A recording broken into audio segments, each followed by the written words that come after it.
Hello అండి, hi అందరికైతే నమస్తే. ఎలా ఉన్నారు? బాగున్నారా? నేనైతే చాలా బాగున్నా. అందరికైతే వరలక్ష్మి వ్రతం శుభాకాంక్షలు. లేడీస్ అందరికీ ఎంతవరకు వచ్చినాయి షాపింగ్లు, పూజలు? అందరికైతే బంపర్ ఆఫర్. ఉన్నోళ్ళు అయితే బంగారం కాసు తెచ్చుకుంటారు, లేనోళ్ళకైతే లేదు. నేనైతే ఈ వారం చేయట్లేదు, అందుకే ఇంత సింపుల్ గా అయితే అయిపోయింది నా పూజ. మీ అందరు ఎట్లా చేసుకున్నారో నాకు కామెంట్ చేయండి. ఈ వారం ఎందుకు చేస్తలేవక్క? ఈ వారమే వరలక్ష్మి వ్రతం అని మీకు డౌట్ రావచ్చు. దానికి కూడా రీజన్ ఉంది. రేపు రాఖీల పండగ కదా, నాకైతే పిల్లలకు కట్టియాలి, నేను కట్టుకోవాలి. ఇక్కడ కట్టుకున్నది కాక నేను మా అమ్మాళ్ళ ఇంటికి వెళ్ళాలి. నాకైతే అసలు వీలు కాదు. ఇంకా నేను అమ్మవారిని కూర్చోబెడతాను. మామూలుగా ఇట్లా దేవుళ్ళ దగ్గర అయితే నేను పూజ చేయను. అందుకే నాకు వీలు కాదు అన్నట్టు అయితే నేనైతే పూజ చేయలేదండి. నెక్స్ట్ వారం పెట్టుకున్నా.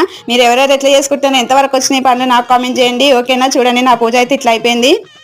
దేవుళ్ళ దగ్గర దీపం పెట్టుకొని మంచిగా నిమ్మలంగా చేసుకుందాం రా నాయన అన్నా సరే, అసలు అట్టిపళ్ళు తేయడానికి అయితే ఎవరు లేరు. పొద్దున్న లేస్తే మా ఆయన డ్యూటీకి వెళ్ళిపోయాడు. ఇంకా నాకు ఎవరు తెచ్చేటోళ్ళు లేకుండే. ఎంత మంచిగా సింపుల్గా ఇంట్లో చేసుకుందాం అన్నా సరే ఏదో ఒక ఇబ్బంది అయితే వస్తూనే ఉంటుంది.